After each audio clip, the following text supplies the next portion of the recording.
முதல் இந்தியாவிலிருந்து அமெரிக்காவுக்கு ஏற்றுமதி செய்யப்படும் பொருட்களுக்கு 25 விழுக்காடு வரியுடன் ரஷ்யாவிலிருந்து எண்ணெய் இறக்குமதி செய்வதற்காக அபராத தொகை வசூலிக்கப்படும் என்று அந்நாட்டு அதிபர் ட்ரம்ப் அறிவித்துள்ளார்.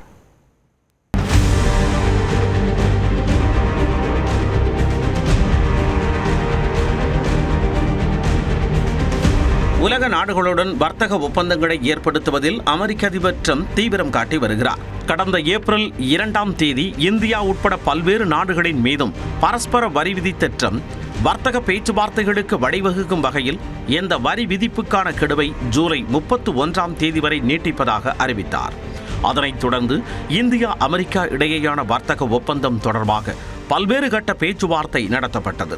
விவசாய மற்றும் பால் பொருட்கள் துறையில் இரு நாடுகளுக்கிடையே உடன்பாடு எட்டப்படாமல் இருந்து வந்த நிலையில் வர்த்தக ஒப்பந்தம் எட்டப்படாவிட்டால் 20 முதல் 25 விழுக்காடு வரி விதிக்கப்படும் என இந்தியாவிற்கு ட்ரம்ப் எச்சரிக்கை விடுத்திருந்தார். இதற்கான காலக்கெடு முடிவடையும் நிலையில் புதிய வரி விதிப்பு முறையை அமெரிக்க அதிபர் ட்ரம்ப் அறிவித்துள்ளார். இதுகுறித்து தனது சமூக வலைதளத்தில் பதிவிட்டுள்ள அவர், இந்தியா அமெரிக்காவுக்கு நல்ல நண்பராக இருந்து வந்தாலும் வேற எந்த நாடும் வசூலிக்காத அளவுக்கு அமெரிக்க பொருட்களுக்கு அதிக வரி வசூலிப்பதாக குற்றம் சாட்டியுள்ளார். வேறு எந்த நாட்டிலும் இல்லாத அளவுக்கு மிக கடுமையான பணமற்ற வர்த்தக தடைகளை இந்தியா கொண்டிருப்பதாகவும் சாடியுள்ளார். இராணுவ தளவாடங்களை ரஷ்யாவிடமிருந்து அதிக அளவில் வாங்கி வருவதாகவும், உக்ரைனில் போரை நிறுத்த முயலும் உலக அணுகுமுறைக்கு எதிராக ரஷ்யாவிடம் இருந்து அதிக அளவில் கச்சா எண்ணெயையும் இந்தியா பெறுவதாகவும் ட்ரம்ப் குறிப்பிட்டுள்ளார். இதன் காரணமாக ஆகஸ்ட் 1 முதல் இந்திய பொருட்களுக்கு 25 விழுக்காடு இறக்குமதி வரி மற்றும் ரஷ்யாவிடமிருந்து கச்சா எண்ணெய் வாங்குவதற்காக அபராதம் விதிக்கப்படும் என்றும் ட்ரம்ப் அறிவித்துள்ளார். இந்நிலையில் டெல்லியில் மத்திய வர்த்தகத்துறை அமைச்சர் பியூஷ் கோயலை வெளியுறவுத்துறை அமைச்சர் ஜெய்சங்கர் சந்தித்து பேச்சுவார்த்தை நடத்தினார். அதைத் தொடர்ந்து மத்திய அரசு வெளியிட்டுள்ள அறிக்கையில் இந்திய பொருட்கள் மீதான வரியை 25% உயர்த்தி அமெரிக்க அதிபர் ட்ரம்ப் அறிவித்துள்ளது குறித்தும் அதன் தாக்கம் குறித்தும் கவனத்துடன் ஆராய்ந்து வருவதாக தெரிவிக்கப்பட்டுள்ளது. இருதரப்பிற்கும் பலன் தரும் வகையில் சமநிலையிலான ஒப்பந்தம் என்ற நிலைப்பாட்டில் இந்தியா தெளிவாக இருந்ததாகவும், விவசாயிகள், தொழில் முனைவோர், சிறு குறு தொழில்களின் நலனை பாதுகாப்பதற்கும் மேம்படுத்துவதற்கும் அரசு முக்கியத்துவம் அளித்து வருவதாகவும் குறிப்பிடப்பட்டுள்ளது. இந்த வரி விதிப்பால் இந்தியாவில் இருந்து அமெரிக்காவில் இறக்குமதியாகும் செல்போன்கள், வாகன உதிரி பாகங்கள், ஜவுளி, மருந்து பொருட்கள், வைரம் உள்ளிட்டவைகளின் விலை உயர உள்ளது. அதே நேரம் தோல், கிரானைட் ஏற்றுமதி பாதிக்கப்பட வாய்ப்புள்ளதாக பொருளாதார நிபுணர் ஆனந்த் சீனிவாசன் தெரிவித்துள்ளார். ஆம்பூர், வாணியம்பாடி, ராணிப்பேட் இந்த ஊர்லேருந்து போகிற லெதர் அண்ட் அதுக்கப்புறம் கிரானைட்ஸ் மற்ற ஊர்லேருந்து தமிழ்நாடு, ஆந்திராலேருந்து போகிற அமெரிக்காவுக்கு போகிற கிரானைட் பொருட்கள் மேலே டேக்ஸ் வரும். அது ரொம்ப பெருசாக அஃபெக்ட் ஆகும். நண்பர்களான மோடியும் ட்ரம்பும் பேசி சுமூக முடிவு எடுக்கவும் வாய்ப்பு உள்ளதாகவும் ஆனந்த் சீனிவாசன் குறிப்பிட்டுள்ளார். இந்த நிலையில் வெள்ளை மாளிகையில் செய்தியாளர்களிடம் பேசிய அமெரிக்க அதிபர் ட்ரம்ப் இந்தியாவுடன் தொடர்ந்து வர்த்தக பேச்சுவார்த்தை நடந்து வருவதாக தெரிவித்தார். இரு நாடுகளிடையே வர்த்தக ஒப்பந்தம் ஏற்படுமா என்பது குறித்து இந்த வார இறுதிக்குள் தெரிய வரும் என்றும் ட்ரம்ப் தெரிவித்தார். India was the highest or just about the highest tariff nation in the world. One of the highest, 100 points, 150 points or percentages. So India was one of the highest in the world. But India is one of the highest. So we're going to see. We're negotiating with India right now. நெல்லையில் காதல் விவகாரத்தில் மின் பொறியாளர் ஆணவ கொலை செய்யப்பட்ட வழக்கில் பெண்ணின் தந்தையான உதவி ஆய்வாளர் கைது செய்யப்பட்டார்.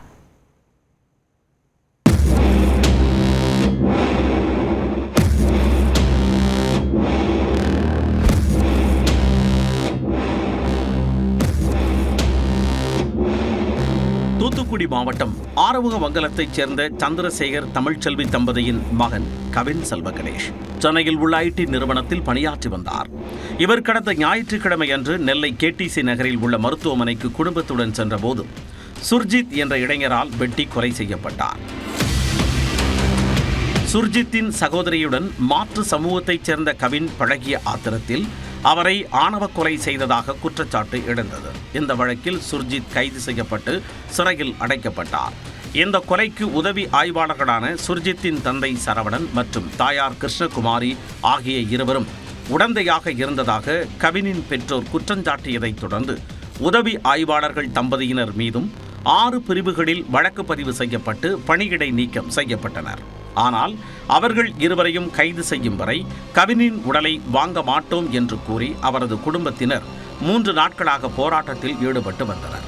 இந்த நிலையில் சுர்ஜித்தை குண்டர் தடுப்பு சட்டத்தின் கீழ் தடுப்பு காவலில் அடைக்க நெல்லை மாநகர காவல் ஆணையர் சந்தோஷ் ஹாதிமணி உத்தரவிட்டார். மேலும் கவின் கொலை வழக்கை சிபிசிஐடிக்கு மாற்றி டிஜிபி சங்கர் ஜிவால் உத்தரவிட்டார். ஆனால் சுர்ஜித் 4 மாதங்களில் குண்டர் தடுப்பு சட்டத்தை உடைத்து வெளியே வந்துவிடக் கூடும் என்று கவினின் தந்தை சந்திரசேகர் தெரிவித்துள்ளார். இவனை காலை ஒடிச்சிட்டு கொண்டு போக வேண்டியதானே. இவன் ராஜமறையோட இருக்கான். இன்னைக்கு அவங்க அம்மா அப்பா ராஜமறையோட கமிஷனர் ஆஃபீஸில் தான் இருக்காங்க. போலீஸுடைய கஸ்டடியில் தான் இருக்காங்க. வேற எங்கேயுமே இல்லை. அவங்க கவினின் பெற்றோருக்கு ஆதரவாக ஆறுமுகமங்கலம் சுற்று வட்டாரத்தில் உள்ள 20க்கும் மேற்பட்ட கிராமங்களைச் சேர்ந்த பெண்கள் தூத்துக்குடி நெல்லை 4 வழிச்சாலை மங்களகிரி விளக்கு அருகே மறியலில் ஈடுபட்டனர். அப்போது போராட்டக்காரர்களுக்கும் காவல்துறையினருக்கும் இடையே தள்ளுமுள்ளு ஏற்பட்டது. டிஐஜி பேச்சுவார்த்தை நடத்தியதைத் தொடர்ந்து போராட்டத்தில் ஈடுபட்ட பெண்களை வேனில் ஏற்றி கிராமத்திற்கு அழைத்துச் சென்றனர். இந்த சூழலில் அமைச்சர்கள் KN நேரு, அனிதா ராதாகிருஷ்ணன் மற்றும் மாவட்ட ஆட்சியர் இளம் பகவத், தென்மண்டல IG பிரேமானந்த் சின்ஹா, டிஐஜி சந்தோஷ் உள்ளிட்டோர் கவினின் சொந்த ஊரான தூத்துக்குடி மாவட்டம் ஆறுமுகமங்கலத்திற்கு சென்று அவர்களது பெற்றோரை சந்தித்து ஆறுதல் கூறினர். மேலும் வழக்கு சிபிசிஐடிக்கு மாற்றப்பட்டுள்ளதை எடுத்து கூறி கவினின் உடலை வாங்குமாறு பேச்சுவார்த்தை நடத்தினர். இந்த பேச்சுவார்த்தையும் தோல்வியில் முடிந்தது. இதற்கிடையே நெல்லையில் காவல்துறை ADGP டேவிட்சன் தேவாசீர்வாதம் தலைமையில் உயர் அதிகாரிகளின் ஆலோசனை கூட்டம் நடைபெற்றது. அதற்கு அடுத்த சிறிது நேரத்தில் சுர்ஜித்தின் தந்தையான உதவி ஆய்வாளர் சரவணன் கைது செய்யப்பட்டார்.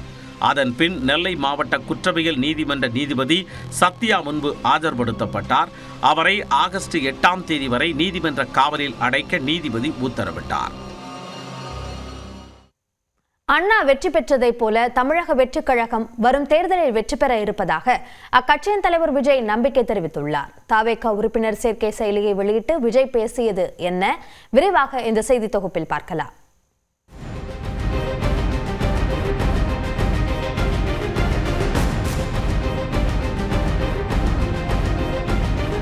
அறிஞர் அண்ணா அவர்கள் சொன்ன அதே விஷயத்தை தான் நானும் இங்கே ரிப்பீட் பண்ணணும்னு ஆசைப்படுறேன். மக்களிடம் செல், மக்களிடம் இருந்து கற்றுக்கொள், மக்களுடன் வாழ், மக்களுடன் சேர்ந்து திட்டமிடு. வெற்றி பேரணியில் தமிழ்நாடு என்ற பரப்புரை இயக்கத்தை தொடங்கி வைத்து தவேக தலைவர் விஜய் பேசிய காட்சிதான் இது. தமிழ்நாட்டில் 2026ஆம் ஆண்டு சட்டப்பேரவை தேர்தலுக்கான களம் தயாராகியுள்ள நிலையில் அரசியல் கட்சிகள் உறுப்பினர் சேர்க்கை உள்ளிட்ட தேர்தல் பணிகளை தீவிரப்படுத்தியுள்ளன. அந்த வகையில் ஆளும் கட்சியான திமுக ஓரணியில் தமிழ்நாடு என்ற இயக்கத்தை தொடங்கி இதுவரை 2 கோடிக்கு மேற்பட்ட உறுப்பினர்களை சேர்த்துள்ளது. மக்களை காப்போம், தமிழகத்தை மீட்போம் என்ற பெயரில் அதிமுக பொதுச் செயலாளர் எடப்பாடி பழனிசாமி சுற்றுப்பயணம் மேற்கொண்டு வருகிறார். அதேபோல உரிமை மீட்பு பயணம் என்ற நடைப்பயணத்தை தொடங்கி மக்களை சந்தித்து வருகிறார் பாமக தலைவர் அன்புமணி. உள்ளம் தேடி இல்லம் நாடி என்ற பெயரில் வாக்குச்சாவடி முகவர்கள் சந்திப்பையும், மக்களை தேடி மக்கள் யாத்திரை என்ற பொருளில் மக்கள் சந்திப்பையும் நடத்த திட்டமிட்டுள்ளார் தேமுதிக பொதுச் செயலாளர் பிரேமலதா. இந்நிலையில் சென்னை பனையூரில் உள்ள அலுவலகத்தில் தமிழக வெற்றி கழகத்தின் உறுப்பினர் சேர்க்கை செயலியை வெளியிட்ட விஜய் வெற்றி பேரணியில் தமிழ்நாடு என்ற பரப்புரை இயக்கத்தையும் தொடங்கி வைத்தார்.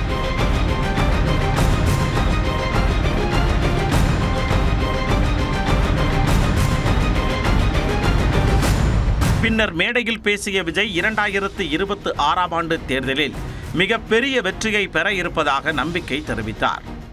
1967 and 1977 அது மாதிரி 2026 அமைய போகுது. ஆல்ரெடி தொடர்ந்து வின் பண்ணிட்டு இருந்தவங்களோட அதிகார பலம், அசுர பலம் எல்லாத்தையும் எதிர்த்து நின்று தான் புதுசாக வந்தவங்க ஜெயிச்சிருக்கிறாங்க. தொடர்ந்து பேசிய அவர் அண்ணாவின் கூற்றை மேற்கோள் காட்டினார். அறிஞர் அண்ணா அவர்கள் சொன்ன அதே விஷயத்தை தான் நானும் இங்கே ரிப்பீட் பண்ணணும்னு ஆசைப்படுறேன். மக்களிடம் செல், மக்களிடம் இருந்து கற்றுக்கொள், மக்களுடன் வாழ், மக்களுடன் சேர்ந்து திட்டமிடு. எல்லா குடும்பங்களையும் ஒன்றா சேர்த்து உறுப்பினர்களாக சேர்த்து நம்மளால் கண்டிப்பாக ஜெயிக்க முடியும். இந்த நிலையில் முதலமைச்சர் ஆவதற்காக அண்ணா கட்சி தொடங்கவில்லை என விஜய்க்கு திமுக செய்தி தொடர்பாளர் TKS இளங்கோவன் பதிலடி கொடுத்துள்ளார். 52 தேர்தலில் திமுக கழகம் போட்டியிடவே இல்லை. தேர்தலில் நிற்கும் முடிவே எடுக்கவில்லை. கட்சியை ஆரம்பித்து 2 ஆண்டுகளில் முதலமைச்சர் ஆகிவிடுவேன் என்று அண்ணா சொன்னதே இல்லை. அண்ணா கொள்கைக்காக உழைத்தவர். எனவே அண்ணா வழி என்பது இவர்களுக்கு தெரியாத வழி. அண்ணாவின் வரலாற்றை படித்தவர்களுக்கு தெரியும். அண்ணாவின் பெயரை மட்டும் கேட்டவர்களுக்கு இதெல்லாம் தெரியும்.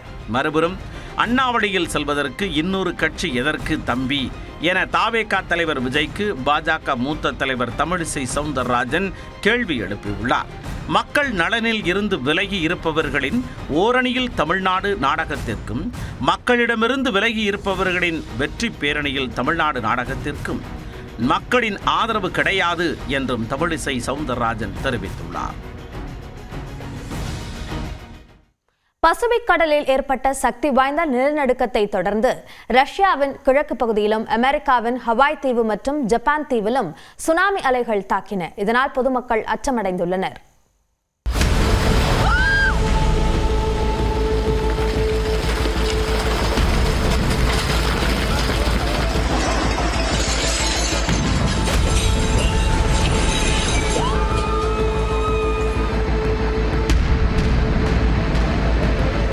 ரஷ்யாவின் கிழக்கு பகுதியில் உள்ள கம்சக்தா தீபகற்பத்தில் நேற்று 8.8 என்கின்ற ரிக்டர் அளவிலான சக்தி வாய்ந்த நிலநடுக்கம் ஏற்பட்டது.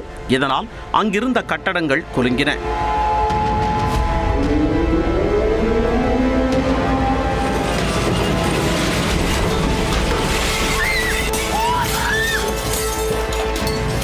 சில மணி நேரத்திலேயே கம்சக்தா தீபகற்பம், குரில் தீவு, சக்லைன் தீவு என ரஷ்யாவின் 3 இடங்களில் சுனாமி அலைகள் தாக்கின.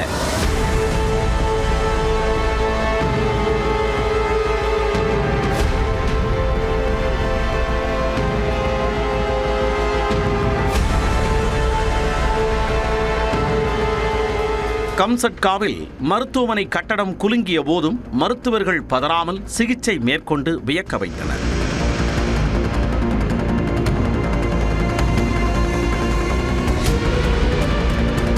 சக்தி வாய்ந்த நிலநடுக்கத்தால் கம்சட்காவில் நீர்நிலை அருகே உள்ள மலையில் இருந்து மண் மளமளவென சரிந்து விழுந்தது.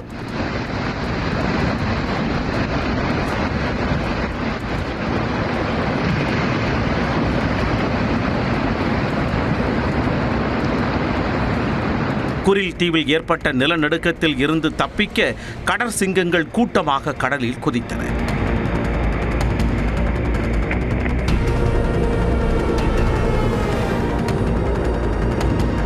ஜப்பானின் வடக்கு பகுதியில் உள்ள இஷினோமாகி துறைமுகத்திலும் சுமார் 50 சென்டிமீட்டர் உயரத்திற்கு கடல் அலைகள் எழும்பின. இதனால் ஹொக்கைடோவில் உள்ள முக்காவா என்ற இடத்தில் பொதுமக்கள் பாதுகாப்பாக தஞ்சமடைந்தனர்.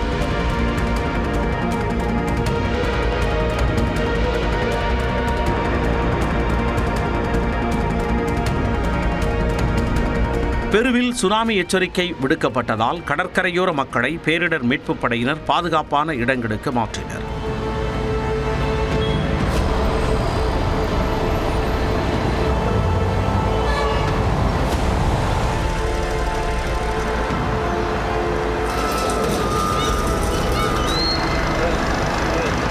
அமெரிக்காவின் அலாஸ்கா, ஹவாய் மற்றும் அந்நாட்டின் தெற்கில் இருந்து நியூசிலாந்து வரையிலான கடல் பகுதிகளுக்கு சுனாமி எச்சரிக்கை விடுக்கப்பட்டிருந்தது.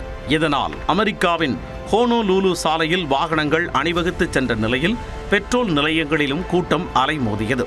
இதனிடையே ஹவாய்க்கு விடுக்கப்பட்டிருந்த சுனாமி எச்சரிக்கை திரும்ப பெறப்பட்டது. ஒரு நிமிட செய்திகளை பார்க்கலாம். கிராமப்புற சிறு வணிகர்களுக்காக வணிக உரிமத்தை எளிமைப்படுத்த ஆலோசனை குழு அமைக்கப்படும் என்றும் அக்குழுவின் பரிந்துரைக்கு பிறகே புதிய சட்டம் அமல்படுத்தப்படும் என்றும் ஊரக வளர்ச்சித்துறை அமைச்சர் ஐ. பெரியசாமி தெரிவித்துள்ளார். இது தொடர்பாக அவர் வெளியிட்டுள்ள செய்தியில், கிராமப்புறங்களில் சிறு தொழில் மற்றும் வணிகம் செய்ய உரிமை கட்டணம் சட்டத்தை தமிழக அரசு ஏதோ புதிதாக கொண்டு வந்ததைப் போல் அவதூறு பிரச்சாரத்தை எதிர்க்கட்சித் தலைவர் எடப்பாடி பழனிசாமி அவிழ்த்துவிட்டுள்ளார் என கூறியுள்ளார். இது அவரது ஆட்சி காலத்திலும் அமலில் இருந்தது என்றும் அமைச்சர் கூறியுள்ளார். மேலும் புதிய சட்டம் தொடர்பாக முதலமைச்சரிடம் வணிகர் சங்க பேரமைப்பு கோரிக்கை மனு அளித்த நிலையில் அதன் அடிப்படையில் சிறு வணிகர்கள் உரிமை பெறும் நடைமுறையை எளிமைப்படுத்த முடிவு எடுக்கப்பட்டுள்ளதாக கூறியுள்ள அமைச்சர் ஐ. பெரியசாமி, துறை அலுவலர்கள் மற்றும் வணிக சங்க பிரதிநிதிகள் குழுவை அமைத்து பரிசீலனை செய்யப்படும் என்றும் அந்த பரிந்துரை அடிப்படையில் புதிய சட்டத்தை அமல்படுத்துவது குறித்து முடிவு எடுக்கப்படும் என்றும் தெரிவித்துள்ளார். தமிழ்நாட்டில் வரும் சனிக்கிழமை முதல் மீண்டும் கனமழை தொடங்க உள்ளது. தஞ்சாவூர், திருவாரூர், நாகப்பட்டினம், மயிலாடுதுறை, புதுக்கோட்டை மற்றும் காரைக்கால் மாவட்டங்களில் ஆகஸ்ட் 2ஆம் தேதி முதல் 5ஆம் தேதி வரை 4 நாட்களுக்கு கனமழை பெய்ய வாய்ப்புள்ளதாக வானிலை ஆய்வு மையம் தெரிவித்துள்ளது. கடலூர் மாவட்டத்தில் ஆகஸ்ட் 3ஆம் தேதி முதல் 3 நாட்கள் கனமழை பெய்யும் என கணிக்கப்பட்டுள்ளது. விழுப்புரம் மாவட்டத்தில் 3ஆம் தேதியும், அரியலூர் மாவட்டத்தில் 4 மற்றும் 5ஆம் தேதிகளிலும் கனமழை பெய்யும் என எதிர்பார்க்கப்படுகிறது. சிவகங்கை, ராமநாதபுரம் மாவட்டங்களில் ஆகஸ்ட் 5ஆம் தேதி கனமழை பெய்யும் என வானிலை ஆய்வு மையம் கணித்துள்ளது. சென்னையில் 2 நாட்கள் லேசான மழைக்கு வாய்ப்புள்ளது. அதே நேரம் 2 நாட்களுக்கு தமிழ்நாட்டின் ஒரு சில பகுதிகளில் வெப்பநிலை 2 முதல் 4 டிகிரி செல்சியஸ் வரை அதிகரிக்க வாய்ப்புள்ளது. அதிக ஈரப்பதமும் இருக்கும் நிலையில் தென் தமிழ்நாடு மற்றும் வட தமிழ்நாடு கடலோர மாவட்டங்களில் அசௌகரியம் ஏற்படவும் வாய்ப்புள்ளதாக வானிலை ஆய்வு மையம் தெரிவித்துள்ளது. மருத்துவ சிகிச்சை பெற்று குணமடைந்த முதலமைச்சர் மு க ஸ்டாலின் 10 நாட்களுக்கு பின்னர் தலைமைச் செயலகத்துக்கு வியாழக்கிழமை செல்ல உள்ளார். இதய துடிப்பில் ஏற்பட்ட மாறுபாட்டை தொடர்ந்து தலை சுற்றல் பாதிப்பு ஏற்பட்டதால் முதலமைச்சர் மு க ஸ்டாலின் கடந்த 21ஆம் தேதி சென்னை அப்பல்லோ மருத்துவமனையில் அனுமதிக்கப்பட்டார். பின்னர் பூரண குணமடைந்த அவர் கடந்த ஞாயிற்றுக்கிழமை மாலை வீடு திரும்பினார்.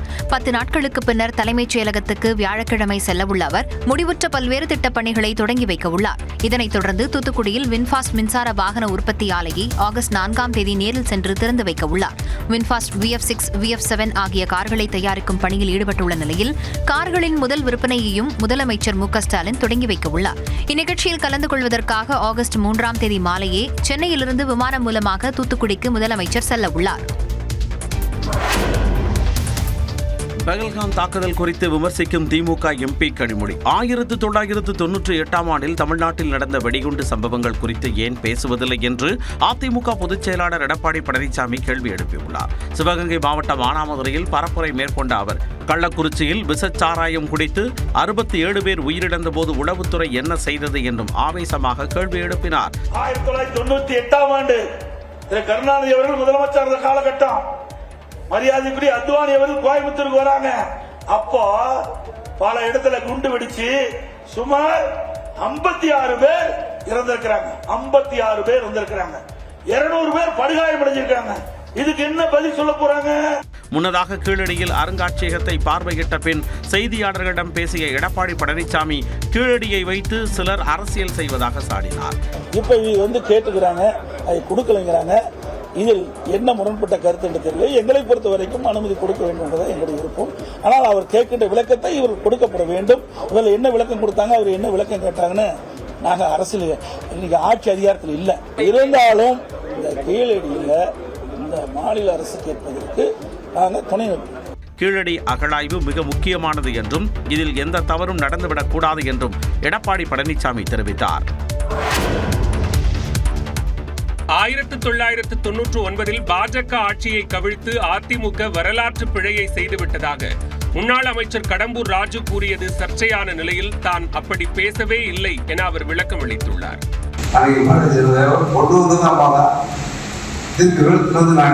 பெரிய வரலாற்று பிழையை செஞ்சதோட விளைவு என்னன்னா 14 வருஷம் இந்த பாஜக திமுக ஆயிடுச்சு. இன்னைக்கு இவ்வளவு பொருளாதாரமும் இவ்வளவு வசதியோட அந்த அதிகாரம் அவங்களுக்கு கிடைச்சதுன்னா இந்த அதிகாரம் திமுகவுக்கு இன்னைக்கு இந்த இவ்வளவு அதிகாரத்தை கொடுத்ததை பாரதிய ஜனதா கட்சி அந்த நன்றியோட அவங்களுக்கு இன்னைக்கு என்னமோ தீண்டத்தகாத கட்சியா பார்க்க கூட்டணி இல்லாம சொன்னா நாங்க தனிச்சுன்னா நாங்க எங்களுக்கு தெரியும் ஒரு சீட்டு செய்யுங்கிறது எங்களுக்கு தெரியும். தெரிஞ்சதை தேர்தல் சந்திச்சோம். ஏதாவது இன்னைக்கு கால சொன்னது ஒவ்வொரு நேரம் நடந்துடும். தெய்வத்துக்கு நிகராக நாங்கள் வணங்குகின்ற புரட்சி தலைவர் அம்மா அவர்களை விமர்சிக்க வேண்டும். விமர்சிக்கின்ற வார்த்தை எங்களுக்கு கனவுல கூட வராது. அந்த வகையில் நான் அன்ற என்ன கருத்து என்று சொன்னேன் என்று சொன்னால், இது தவறுதலாக அரசியல் காரணங்களுக்காக இது திருத்தி கூறப்பட்டிருக்கிறது என்பதை நான் தெரிவித்துக் கொள்கிறேன். பாஜக கூட்டணியில் ஓபிஎஸ் அணி தொடர்ந்து நீடிக்கிறதா என்ற கேள்வி எழுந்துள்ள நிலையில் அனைத்து கேள்விகளுக்கும் இன்று ஓ பன்னீர்செல்வம் பதிலளிக்க உள்ளார். தேசிய ஜனநாயக கூட்டணியில் அதிமுக இணைந்தது முதல் அக்கூட்டணியில் ஏற்கனவே இடம்பெற்றிருந்த ஓபிஎஸ்க்கு பெரிய அளவில் முக்கியத்துவம் கொடுக்கப்படவில்லை என கூறப்படுகிறது. குறிப்பாக அண்மையில் தமிழ்நாடு வந்த பிரதமர் மோடியை சந்திக்க ஓபிஎஸ் நேரம் கேட்டும் அவருக்கு அனுமதி கிட்டவில்லை. இதனைத் தொடர்ந்து தமிழ்நாட்டிற்கு ஒதுக்க வேண்டிய கல்வி நிதியை மத்திய அரசு விடுவிக்காமல் இருப்பதற்கு கண்டனம் தெரிவித்து ஓ பன்னீர்செல்வம் அறிக்கை வெளியிட்டார். எனவே தேசிய ஜனநாயக கூட்டணியில் ஓபிஎஸ் அணி நீடிக்கிறதா என்ற கேள்வி எழுந்தது. தேனி மாவட்டம் பெரியகுளத்தில் உள்ள தனது இல்லத்தில் நேற்று செய்தியாளர்களை சந்தித்த ஓபிஎஸ் அனைத்து கேள்விகளுக்கும் இன்று பதிலளிப்பதாக கூறினார். அதற்கேற்ப சென்னை ஆரேபுரத்தில் உள்ள சொகுசு விடுதியில் தனது ஆதரவாளர்களுடன் இன்று காலை 10 மணிக்கு ஓபிஎஸ் ஆலோசனை மேற்கொள்கிறார். அதன் பிறகு செய்தியாளர்களை சந்திக்க உள்ள அவர் கூட்டணி குறித்த நிலைப்பாடு மற்றும் தனது அடுத்த கட்ட நடவடிக்கை குறித்து அறிவிப்பார் என எதிர்பார்க்கப்படுகிறது. நடிகை குஷ்பு, சசிகலா புஷ்பா, ராமலிங்கம், கரு நாகராஜன் உட்பட 14 பேரை பாஜகவின் மாநில துணைத் தலைவர்களாக நியமித்து மாநில தலைவர் நயினார் நாகேந்திரன் உத்தரவிட்டுள்ளார். இது தொடர்பாக அவர் வெளியிட்டுள்ள அறிக்கையில், பாஜக தேசிய தலைவர் ஜே.பி. நட்டாவின் ஒப்புதலுடன் புதிய மாநில நிர்வாகிகள் நியமனம் செய்யப்படுவதாக குறிப்பிட்டுள்ளார். அதன்படி சக்கரவர்த்தி, வி.பி. துரைசாமி, கே.பி. ராமலிங்கம், கரு நாகராஜன், சசிகலா புஷ்பா, நடிகை குஷ்பு உட்பட 14 பேர் மாநில துணைத் தலைவர்களாக நியமிக்கப்பட்டுள்ளனர். இதேபோன்று கடந்த 2021ஆம் ஆண்டு கட்சி பொறுப்பிலிருந்து நீக்கப்பட்ட கே.டி. ராகவனை மாநில பிரிவு அமைப்பாளராக நயினார் நாகேந்திரன் நியமித்துள்ளார். கேசவ விநாயகம் மாநில அமைப்பு பொதுச் செயலாளராகவும், ஏ.பி. முருகானந்தம், கார்த்தியாயினி உள்ளிட்ட 5 பேர் மாநில பொதுச் செயலாளராகவும் நியமிக்கப்பட்டுள்ளனர். Karate Thiyagarajan, Vinoj P. செல்வம், அமர் பிரசாத் ரெட்டி உள்ளிட்ட 15 பேரை மாநில செயலாளர்களாக நியமித்து நயினார் நாகேந்திரன் உத்தரவிட்டுள்ளார். மாநில தலைமை செய்தி தொடர்பாளராக நாராயணன் திருப்பதியும், இளைஞரணி மாநில தலைவராக எஸ்.ஜி. சூர்யாவும் நியமிக்கப்பட்டுள்ளனர். காங்கிரஸ் எம்எல்ஏவாக இருந்து பாஜகவிற்கு மாறிய விஜயதாரணிக்கு எவ்வித பொறுப்பும் வழங்கப்படாதது குறிப்பிடத்தக்கது. தண்டவாளத்தில் இருந்த போல்ட் மற்றும் நட்டுகள் கழற்றி அகற்றப்பட்டதே திருவள்ளூர் மாவட்டம் கவரப்பேட்டை அருகே ரயில் விபத்திற்குள்ளாக காரணம் என தகவல் வெளியாகியுள்ளது. கடந்த ஆண்டு அக்டோபர் 11ஆம் தேதி மைசூரில் இருந்து சென்னை பெரம்பூர் வழியாக பீகார் மாநிலம் தர்பாங்கா நோக்கி சென்று கொண்டிருந்த பாக்மதி எக்ஸ்பிரஸ் ரயில் விபத்திற்குள்ளானது. திருவள்ளூர் மாவட்டம் கும்மிடிப்பூண்டியை அடுத்த கவரப்பேட்டையில் நின்றிருந்த சரக்கு ரயில் மீது மோதி இந்த பயங்கர விபத்து ஏற்பட்டது. இந்த விபத்தில் சுமார் 20 பயணிகள் படுகாயமடைந்த நிலையில் ரயில்வே துறை விபத்து குறித்து விசாரணை நடத்தி வந்தது. இந்த நிலையில் பாக்மதி எக்ஸ்பிரஸ் விபத்து திட்டமிட்டு நடத்தப்பட்ட சதி செயலாக இருக்கலாம் என்று விசாரணையில் அதிர்ச்சி தகவல் வெளியாகியுள்ளது. தண்டவாளத்தில் இருந்த போல்ட்டுகள் மற்றும் நட்டுகள் வலுக்கட்டாயமாக அகற்றப்பட்டதே விபத்திற்கு காரணம் என விசாரணை அறிக்கையில் தெரிவிக்கப்பட்டுள்ளது. இதுகுறித்து விசாரணை தீவிரப்படுத்தப்பட்டுள்ளது.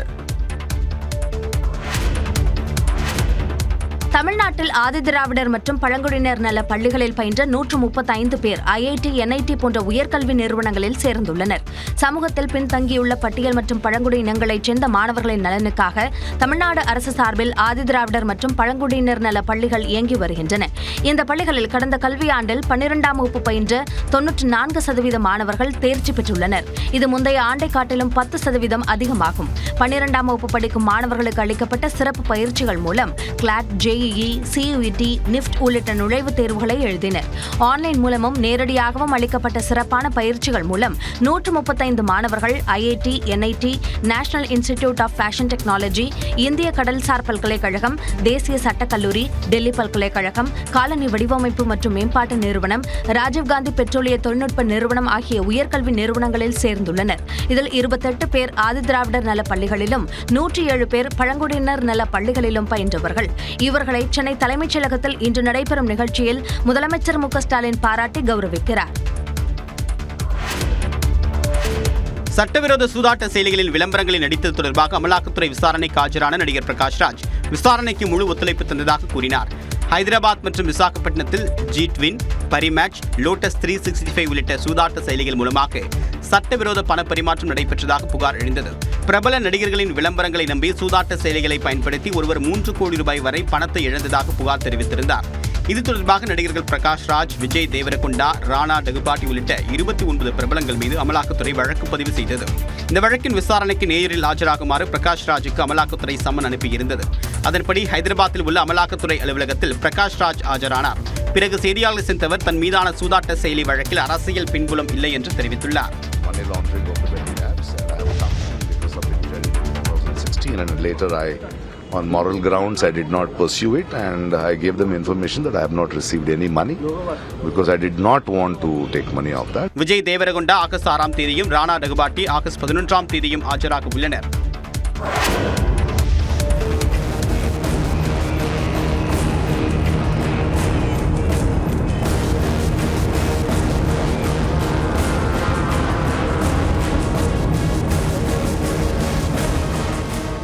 சென்னை பெருங்குடி ரயில் நிலையத்தில் பெண்ணின் அருகே அமர்ந்து இளைஞர் ஒருவர் செயின் பறிப்பில் ஈடுபட்ட காட்சிகளே இவை. சென்னை கோட்டூர்புரத்தைச் சேர்ந்த ரோசி என்பவர் வேளச்சேரியில் உள்ள தனியார் பள்ளியில் ஆசிரியராக பணியாற்றி வருகிறார். அவர் பணி முடிந்து வீடு திரும்புவதற்கு பெருங்குடி ரயில் நிலையத்தில் காத்திருந்தார். அப்போது அவருக்கு அருகே அமர்ந்த இளைஞர் ஒருவர் யாரும் எதிர்பாராத வகையில் பெண்ணின் கழுத்தில் இருந்த தாலிச் சங்கிலியை பறித்துச் சென்றார்.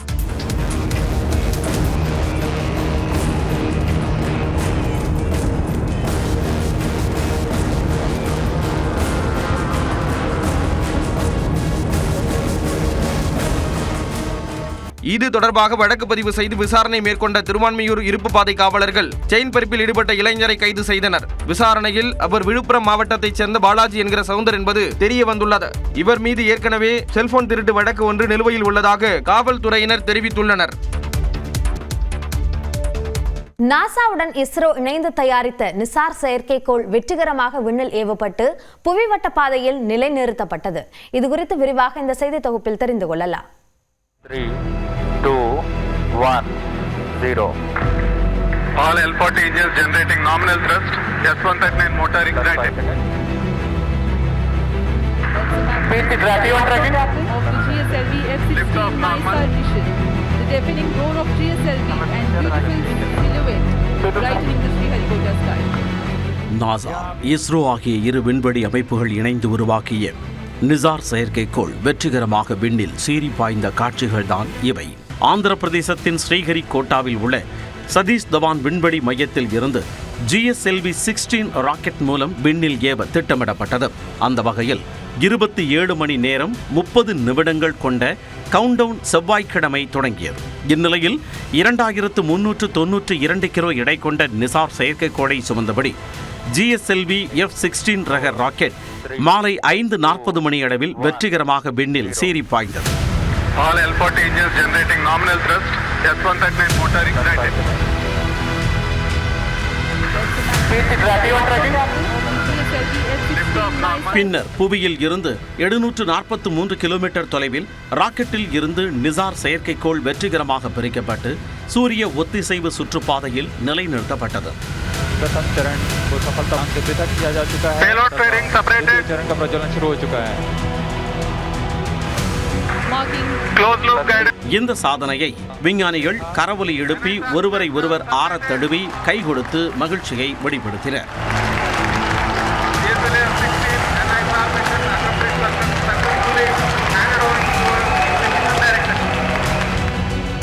பின்னர் இத்திட்டம் வெற்றி பெற்றதாக இஸ்ரோ தலைவர் நாராயணன் மகிழ்ச்சி தெரிவித்தார். I am extremely happy to announce that GSLV F-16 vehicle has successfully and precisely injected the NASA ISRO synthetic aperture radar satellite NSR satellite weighing 2393 kg into its intended orbit. Let me congratulate all the teams from ISRO and NASA JPL on this outstanding success. இந்த செயற்கைக்கோள் பூமியின் கட்டமைப்புகளை கண்காணிப்பது, காட்டுத்தீ, நிலநடுக்கம், வெள்ளம், நிலச்சரிவு போன்ற பேரிடர் மேலாண்மை, பயோமாஸ் மதிப்பீடு மற்றும் வேளாண் மேலாண்மை போன்ற பணிகளில் உதவியாக இருக்கும் என விஞ்ஞானிகள் கூறுகின்றனர். இதனிடையே நிசார் செயற்கைக்கோளின் பணிகள் படிப்படியாக தொடங்கும் என்கிறார் விஞ்ஞானி வெங்கடேஸ்வரன். 18வது நாள் கழித்த பிறகுதான் அந்த ஆண்டனா திறக்கப்படும். இப்ப நம்ம கொடையை மடிச்சு வச்சிருக்கோம் இல்லையா, பையில எடுத்து போது மடிச்சு எடுத்து போறோம் இல்லையா, அது மாதிரி இப்போ அந்த ஆண்டனா மடிக்கப்பட்டிருக்கு. பல்வேறு பரிசோதனைகளுக்கு பிறகு 90 நாள் கழிச்சுதான் உண்மையான பயனுக்கு வரும். நிசார் ஒவ்வொரு 97 நிமிடங்களுக்கும் ஒருமுறை பூமியை சுற்றி வந்து புவியின் மேற்பரப்பை படம் பிடித்து 12 நாட்களுக்கு ஒருமுறை தகவலை பூமிக்கு அனுப்ப உள்ளது. அவசர கால தரவுகள் உடனுக்குடன் கிடைக்கப்பெறும் எனவும் அடுத்த 3 ஆண்டுகளுக்கு இத்திட்டத்தின் கீழ் பல்வேறு ஆய்வுகள் மேற்கொள்ளப்பட உள்ளதாகவும் விஞ்ஞானிகள் தெரிவித்துள்ளனர்.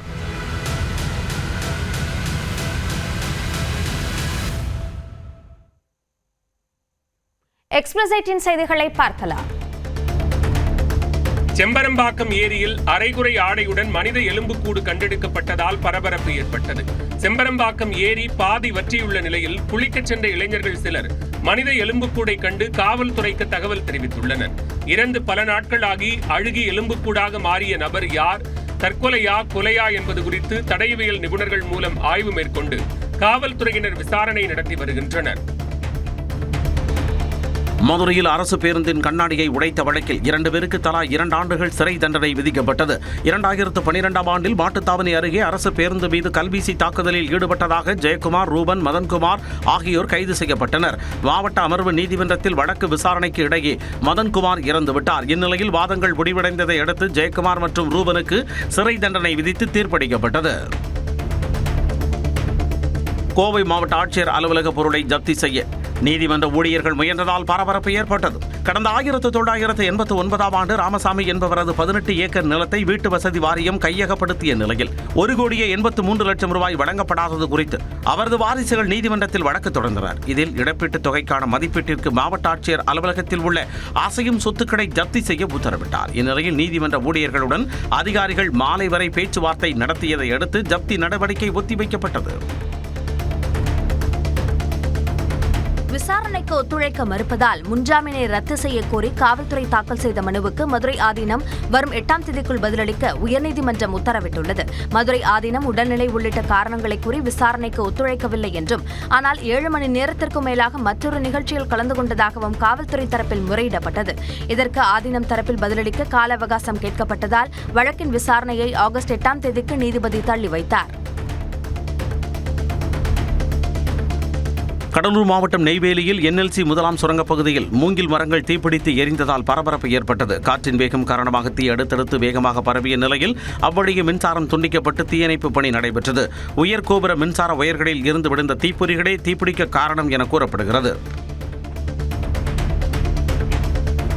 சென்னை திருவொற்றியூரில் மதுபோதையில் டீக்கடையில் பாட்டிலை உடைத்து கத்தியை காட்டி வழிப்பறி செய்த 2 நபர்கள் கைது செய்யப்பட்டனர்.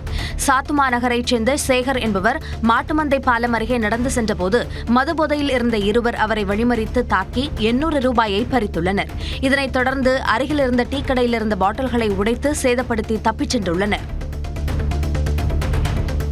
காஞ்சிபுரம் மாவட்டம் அஷ்டபுஜ பெருமாள் கோயிலில் 50 ஆண்டுகளுக்கு பிறகு கஜேந்திர மோட்சம் உற்சவம் விமர்சையாக நடைபெற்றது. கஜேந்திர புஷ்பகரணி என்னும் குளம் மாசடைந்த நிலையில் ஆண்டுதோறும் ஆடி மாதம் நடைபெறும் கஜேந்திர மோட்சம் பெருவிழா கடந்த 50 ஆண்டுகளாக நடைபெறவில்லை. சில வாரங்களுக்கு முன்பு குளம் சீரமைக்கப்பட்டதை அடுத்து கஜேந்திர மோட்ச உற்சவம் நடைபெற்றது.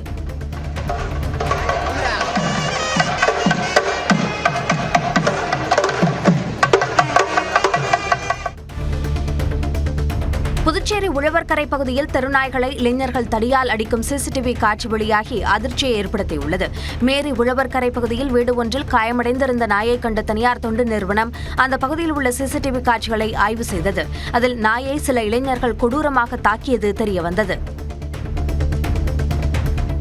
நெல்லையில் இளைஞர் கவின் ஆணவ படுகொலையை கண்டித்து சென்னை அண்ணா சாலையில் மே 17 இயக்கம் சார்பில் போராட்டம் நடைபெற்றது. அப்போது கைதான நபரின் பெற்றோரான காவல்துறை அதிகாரிகளையும் உடனடியாக கைது செய்ய வலியுறுத்தி போராட்டக்காரர்கள் முழக்கங்களை எழுப்பினர். ஆணவ படுகொலையை தடுக்க தனி சட்டம் இயற்ற வேண்டும் என்பது உள்ளிட்ட கோரிக்கைகளை எழுப்பி தர்ணாவில் ஈடுபட்டதால் 50க்கும் மேற்பட்டோரை காவல்துறையினர் கைது செய்தபோது தள்ளுமுள்ளு ஏற்பட்டது.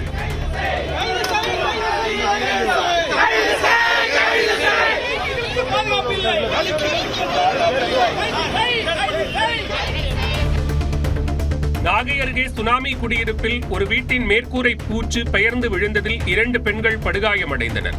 2004ஆம் ஆண்டு ஏற்பட்ட சுனாமியால் பாதிக்கப்பட்ட 260 குடும்பங்களுக்கு நாகூர் அம்பேத்கர் நகர் பகுதியில் தொண்டு நிறுவனங்கள் மூலம் கான்கிரீட் வீடுகள் கட்டிக் கொடுக்கப்பட்டன.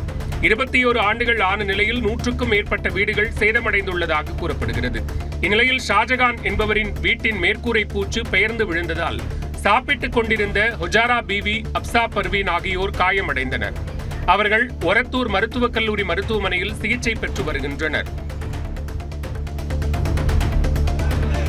மயிலாடுதுறை மாவட்ட ஆட்சியர் அலுவலக கூட்டரங்கில் நடைபெற்ற குறைதீர் கூட்டத்தில் விவசாயிகள் அமளியில் ஈடுபட்டனர். கடந்த ஜனவரி மாதம் பெய்த பருவம் தவறிய கனமழையால் பாதிக்கப்பட்ட நெற்பயிர்களுக்கு ஜூன் மாத இறுதிக்குள் நிவாரணம் வழங்குவதாக மாவட்ட ஆட்சியர் உறுதியளித்திருந்தார். ஆனால் இதுவரை இதற்கான நடவடிக்கை எடுக்கப்படாததால் ஆட்சியர் முன்பாக தரையில் அமர்ந்து தர்ணாவில் ஈடுபட்ட விவசாயிகள் முழக்கங்களை எழுப்பினர்.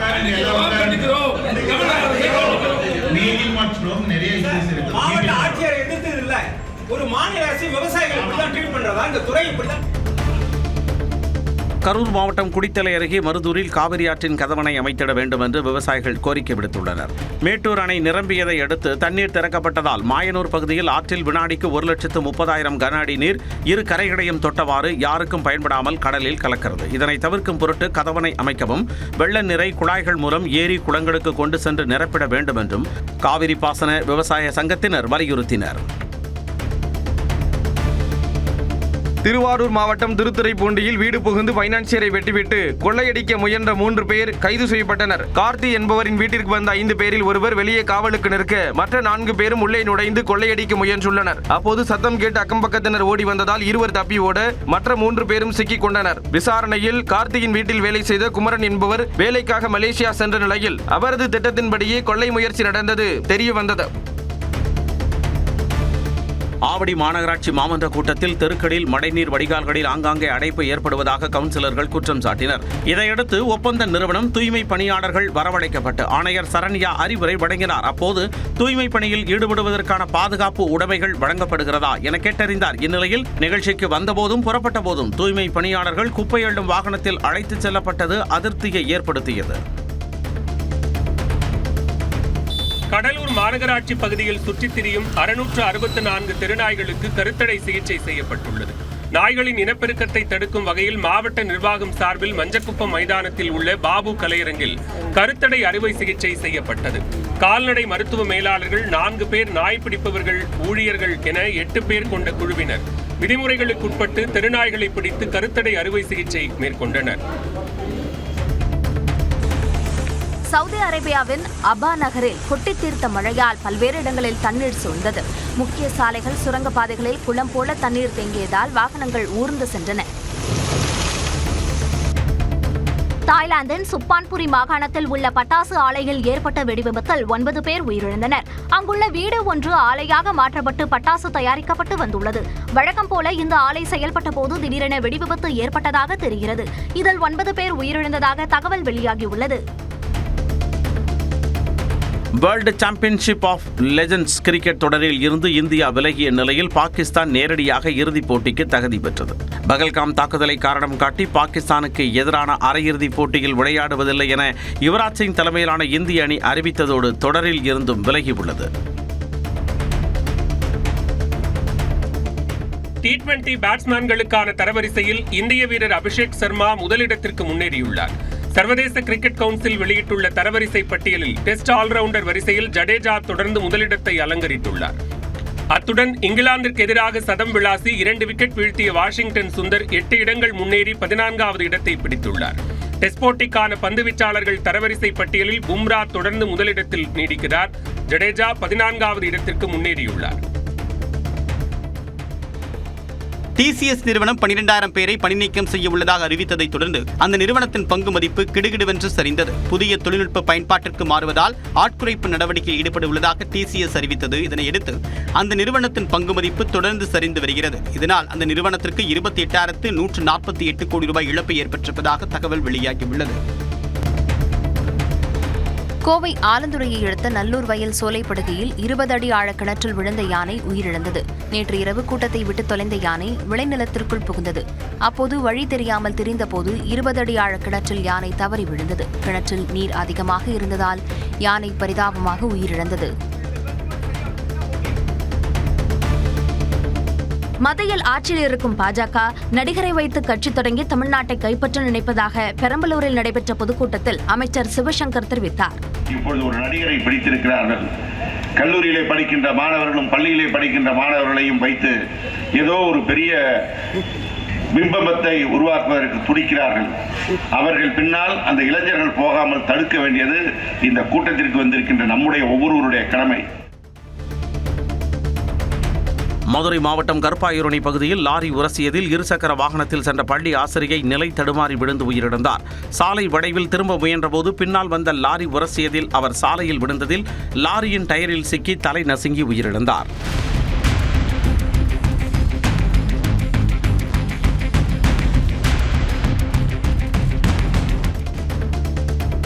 கோவை மத்திய ரிசர்வ் போலீஸ் பயிற்சி கல்லூரியில் நேரடி உதவி ஆய்வாளர்களின் பயிற்சி நிறைவு விழா விமர்சையாக நடைபெற்றது. ராக்கிப்பாளையம் பகுதியில் உள்ள பயிற்சி கல்லூரியில் 12 பெண்கள் உட்பட 336 வீரர்களுக்கு 48 வார காலம் பயிற்சி வழங்கப்பட்டது. இவர்களுக்கு உடற்பயிற்சி, நவீன உபகரணங்களை கையாள்வது போன்ற பயிற்சிகள் வழங்கப்பட்டன. இந்த பயிற்சி நிறைவு விழாவில் கோவை சிஆர்பிஎஃப் பயிற்சி கல்லூரியின் தலைவர் ஐஜி லாங்ஸின் குப் பங்கேற்று வீரர்களின் அணிவகுப்பு மரியாதையை ஏற்றுக்கொண்டார். பின்னர் வீரர்களின் யோகா, மல்லர் கம்பம் சாகச நிகழ்ச்சிகள் நடைபெற்றது.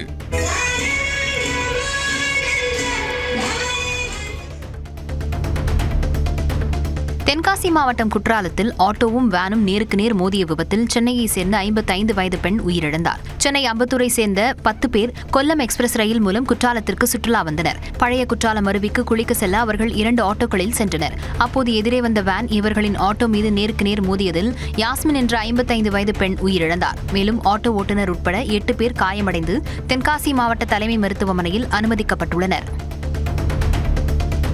தங்கள் காலத்தில் சினிமா விமர்சனம் மிகவும் ஆரோக்கியமாக இருந்ததாக நடிகை நளினி கூறினார். புதுக்கோட்டையில் செய்தியாளர்களை சந்தித்த அவர், தயாரிப்பாளர்கள் அதிக அளவில் பணம் செலவிட்டு படத்தை எடுப்பதாகவும் உடனடியாக விமர்சனம் செய்வதால் அவர்களுக்கு பாதிப்பு ஏற்படுவதாகவும் தெரிவித்தார். எங்கள் காலத்தை விட நல்ல விமர்சனம் பண்ணுவாங்க, ஹெல்த்தியாக இருக்கும். இதை கொஞ்சம் பண்ணிக்கோங்க, இதை கொஞ்சம் திருத்திக்கோங்க, இந்த ஸ்க்ரீன் பிளே ரைட்டர் ரொம்ப நல்லா இருக்குது, கதை நல்லா இருக்குது, கொஞ்சம் ஸ்க்ரீன் பிளே வந்து கொஞ்சம் ஒரு மாதிரியாக இருக்குது, அது ஏற்றுக்கிற மனப்பக்குவம் வேணும் இல்லையா? புதுக்கோட்டை மாவட்டம் ஆலங்குடி அருகே ஊர் செழிக்கவும் விவசாயம் தழைக்கவும் 1000க்கும் மேற்பட்ட பெண்கள் முளைப்பாரி சுமந்து அம்மனை வழிபட்டனர். கொத்தமங்கலம் கிராமத்தில் உள்ள பிடாரி அம்மனுக்கு ஆண்டுதோறும் ஆடி மாதத்தில் முளைப்பாரி எடுத்து பெண்கள் வழிபடுவது வழக்கம்.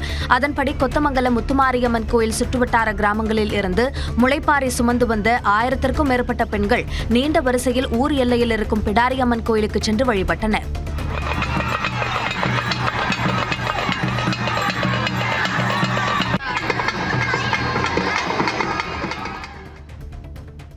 தேர்தல் களம் சூடுபிடிக்க தொடங்கியுள்ள நிலையில் அரசியல் தலைவர்களின் அதிரடி பேச்சுக்கள், அனல் பறக்கும் விமர்சனங்களை பொலிட்டிக்கல் பஞ்ச் பகுதியில் பார்க்கலாம்.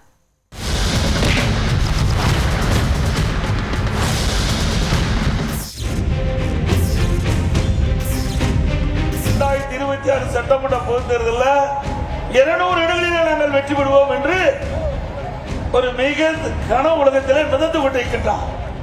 உண்மையிலேயே 210 இடங்களில் அனைத்து இந்திய அண்ணா திராவிட முன்னேற்ற கழக தலைமையில் அமைக்கப்பட்ட கூட்டணி வெற்றி பெறும். அதாவது உங்களுடன் ஸ்டாலின் சொன்ன உடனே எல்லா மக்களும் வராங்க. ஓரணியில் தமிழ்நாடுன்னு உறுப்பினர் சேர்க்கிறாங்க. எதிர்கட்சி தலைவர் அவருக்கு இது பயம் கொடுத்துருச்சு. அறிஞர் அண்ணா அவர்கள் சொன்ன அதே விஷயத்தை தான் நானும் இங்கே ரிப்பீட் பண்ணணும்னு ஆசைப்படுறேன். மக்களிடம் செல், மக்களிடம் இருந்து கற்றுக்கொள், மக்களுடன் வாழ், மக்களுடன் சேர்ந்து திட்டமிடு. கட்சியை ஆரம்பித்து 2 ஆண்டுகளில் முதலமைச்சர் ஆகிவிடுவேன் என்று அண்ணா சொன்னதே இல்லை. அண்ணா கொள்கைக்காக உழைத்தவர்.